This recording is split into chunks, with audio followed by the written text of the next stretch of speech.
Good morning students, ज्ञान विहार की online कक्षाओं में आपका स्वागत है। आज हम क्लास 10th की एसएसटी में सेंट्रल गवर्नमेंट जो चैप्टर है अपना लेसन नंबर 6 उसे शुरू करते हैं। तो देखिए स्टूडेंट्स, अपना आपके सिलेबस में लेसन नंबर 6 है सेंट्रल गवर्नमेंट। सेंट्रल गवर्नमेंट का मतलब होता है हिंदी में केंद्र सरकार या संघ सरकार। ऐसी सरकार जो हमारे पूरे भारत के लिए, जैसे वर्तमान में हमारे देश के प्रधानमंत्री श्री नरेंद्र मोदी हैं, तो श्री नरेंद्र मोदी की जो सरकार है भारत में वो सेंट्रल गवर्नमेंट या संघ सरकार या केंद्र सरकार के नाम से जानी जाती है। स्टूडेंट, सबसे पहले अपने लिए यहाँ पर ये समझना जरूरी है कि गवर्नमेंट्स क्या है। गवर्नमेंट्स क्या है मतलब सरकार क्या है। तो गवर्नमेंट्स की परिभाषा है कि government is that agency which runs the rules according to the constitution. अर्थात सरकार एक ऐसी संस्था या एजेंसी है जो संविधान के अनुसार अकॉर्डिंग टू कॉन्स्टिट्यूशन, संविधान के अनुसार देश का शासन या रूल चलाने का काम करती है। तो देश का शासन चलाने का काम जिस संस्था के द्वारा किया जाता है उसको गवर्नमेंट में सरकार के नाम से जाना जाता है। स्टूडेंट्स, हम पॉलिटिकल साइंस की लैंग्वेज में जो कंट्री होता है देश, उसको भी स्टेट बोल सकते हैं। तो स्टेट की अगर हम बात करें तो स्टेट के अंदर जैसे पॉपुलेशन है, इसके अलावा जैसे उसका एरिया है, निश्चित भूभाग क्षेत्रफल, तो गवर्नमेंट्स भी एक स्टेट का महत्वपूर्ण पार्ट्स हैं। जनसंख्या है, निश्चित भूभाग है, सरकार है। हम बिना सरकार के एक स्टेट की कल्पना नहीं कर सकते, क्योंकि स्टेट को जो मूर्त रूप प्रदान करने का काम किया जाता है वो गवर्नमेंट ही करती है। जितने भी काम स्टेट के नाम से, राज्य के नाम से होते हैं, उन सब कार्यों को करने का जो काम है वो उस देश की गवर्नमेंट्स के द्वारा किया जाता है। जैसे हम कई बार टीवी, रेडियो, अखबारों में देखते हैं कि भारत ने अमेरिका के साथ या भारत ने चीन के साथ ये समझौता किया। यहाँ पर भारत का मतलब भारत की सरकार से है, क्योंकि भारत की सरकार ने वो काम किया है। इस प्रकार राज्य को एक मूर्त रूप, एक सजीव रूप देने वाली जो संस्था है उसको गवर्नमेंट्स के नाम से जाना जाता है। अब अगर हम बात करें गवर्नमेंट्स की, तो जिस प्रकार हमारी बॉडी होती है स्टूडेंट, हमारा शरीर होता है, शरीर के विभिन्न बॉडी पार्ट्स होते हैं, अलग अलग हमारे शरीर के अंग होते हैं, उनके अलग अलग काम होते हैं, अलग अलग वर्क होते हैं। ठीक उसी प्रकार से जो गवर्नमेंट्स है, सेंट्रल गवर्नमेंट, उसके 3 पार्ट्स हैं।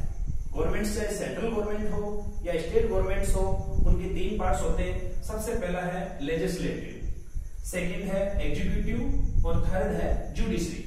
अर्थात सबसे पहला जो है लेजिस्लेटिव अर्थात व्यवस्थापिका, विधायिका, दूसरा एग्जीक्यूटिव कार्यपालिका और तीसरा जुडिशरी वो है न्यायपालिका। लेजिस्लेटिव जो है इसका प्रमुख काम होता है देश के लिए, कंट्री के लिए, स्टेट के लिए कानून बनाना। कानून का निर्माण करने वाला जो लॉ क्रिएट करती है उसको हम लेजिस्लेटिव के नाम से जानते हैं। स्टूडेंट्स, अलग अलग देशों में लेजिस्लेटिव को अलग अलग नाम से जाना जाता है। अगर हम अपने बात करें अपने देश इंडिया की, तो भारत की जो लेजिस्लेटिव है अर्थात भारत में जो कानून बनाने वाली संस्था है उसको पार्लियामेंट के नाम से जाना जाता है, जो भारत की कैपिटल, जो राजधानी दिल्ली में स्थित है। हमारी पार्लियामेंट के 2 हाउस हैं, एक लोअर हाउस, एक अपर हाउस। लोकसभा जो है वो लोअर हाउस है और राज्यसभा है वो अपर हाउस है। ठीक उसी प्रकार से स्टूडेंट, एग्जीक्यूटिव मीन्स कार्यपालिका, काम करने वाली।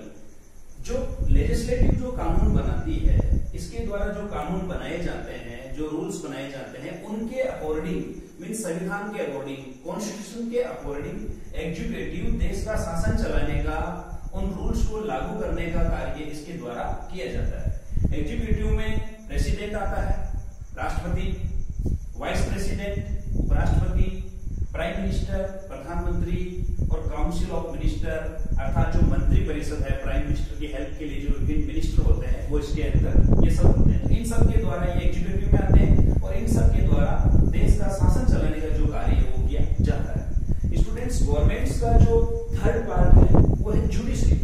जुडिशरी मीन्स न्यायपालिका। इसका भी एक बहुत महत्वपूर्ण पार्ट है, महत्वपूर्ण इंपोर्टेंस योगदान है इसका। जुडिशरी क्या करती है कि अगर लेजिस्लेटिव और एग्जीक्यूटिव संविधान के अकॉर्डिंग कार्य नहीं कर रही है या रूल्स रेगुलेशन को फॉलो नहीं कर रही है, तो इसके द्वारा न्याय करने का काम किया जाता है। ये हमारे कॉन्स्टिट्यूशन की हेल्प करती है, कॉन्स्टिट्यूशन की रक्षा करती है। जो सिटीजन्स होते हैं, नागरिक होते हैं, उनको विभिन्न प्रकार के जो फंडामेंटल राइट्स हैं उनकी रक्षा करने का काम भी जुडिशरी के द्वारा किया जाता है। तो इस प्रकार से हम देखते हैं स्टूडेंट्स कि जो गवर्नमेंट्स के 3 पार्ट्स हैं, लेजिस्लेटिव, एग्जीक्यूटिव और जुडिशरी, इन तीनों पार्ट से, तीनों अंगों से मिलके एक गवर्नमेंट रूपी गाड़ी चलती है।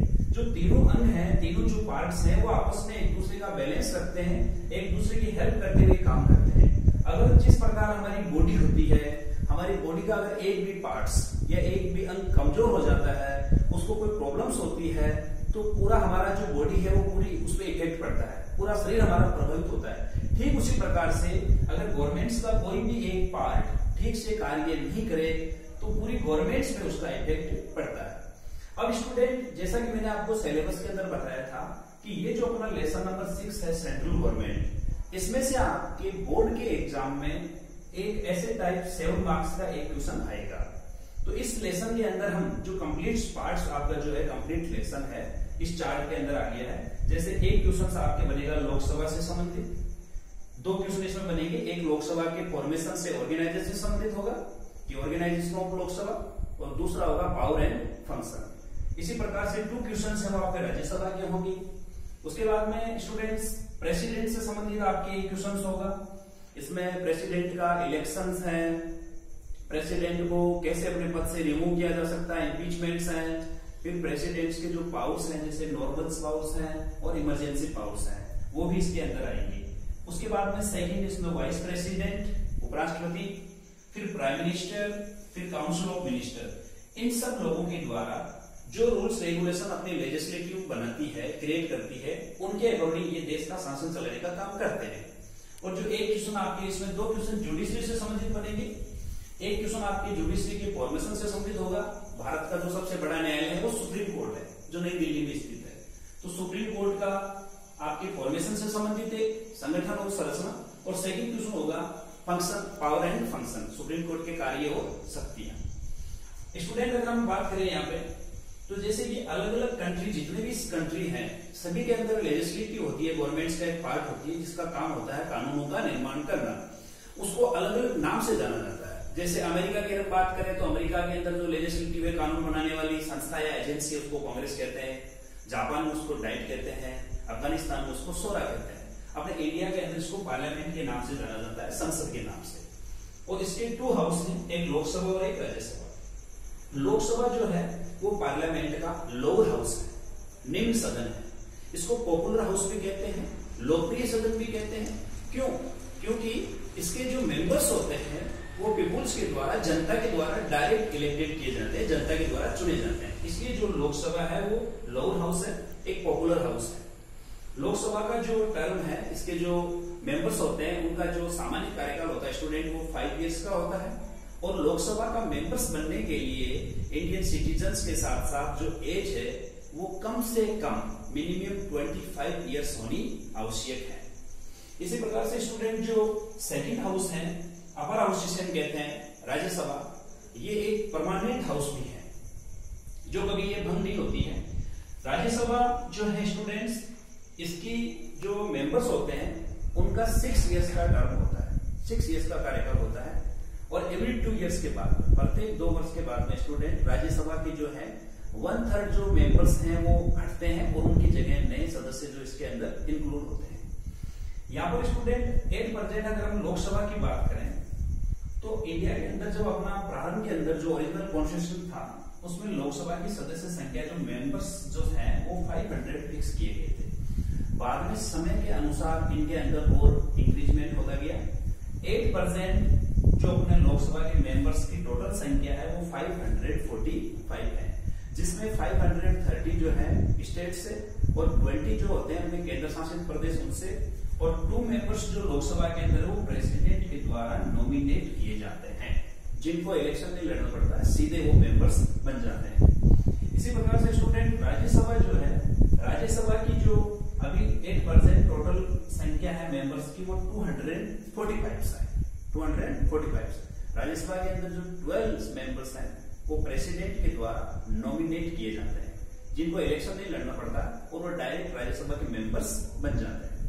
इस प्रकार से अगर हम पार्लियामेंट की बात करें तो हाउस तो 2 है, लोकसभा और राज्यसभा, लेकिन हम पार्ट्स की बात करें तो जो प्रेसिडेंट है वो भी पार्लियामेंट का एक इम्पोर्टेंट पार्ट्स है। अर्थात राष्ट्रपति भारतीय संसद का एक अभिन्न अंग है। क्यों?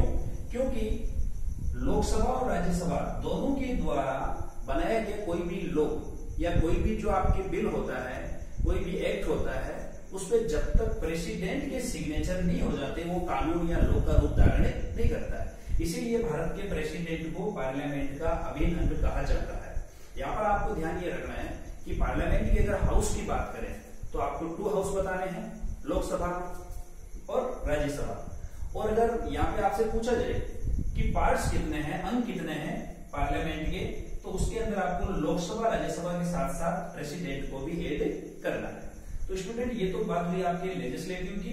इस पार्ट के अंदर आगे हम चलेंगे स्टेप बाय स्टेप, तो हम लोकसभा और राज्यसभा के बारे में डिटेल से पढ़ेंगे। इसी प्रकार से मैं अगर एग्जीक्यूटिव की बात करें कि जो रूल्स रेगुलेशन हमारे पार्लियामेंट के द्वारा बनाए जाते हैं उनके अकॉर्डिंग हमारे देश का शासन चलाने का जो कार्य है वो इनके द्वारा किया जाता है। इसमें प्रेसिडेंट भी आता है। इंडिया में प्रेसिडेंट का इलेक्शन लड़ने के लिए मिनिमम जो एज है वो 35 ईयर्स कम से कम होनी आवश्यक है।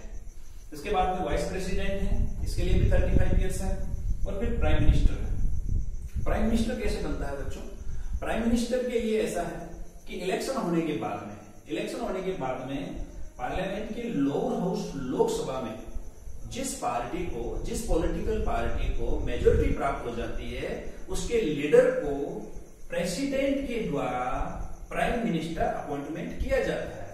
अर्थात चुनाव होने के बाद लोकसभा में बहुमत प्राप्त दल के नेता को राष्ट्रपति के द्वारा प्रधानमंत्री नियुक्त किया जाता है।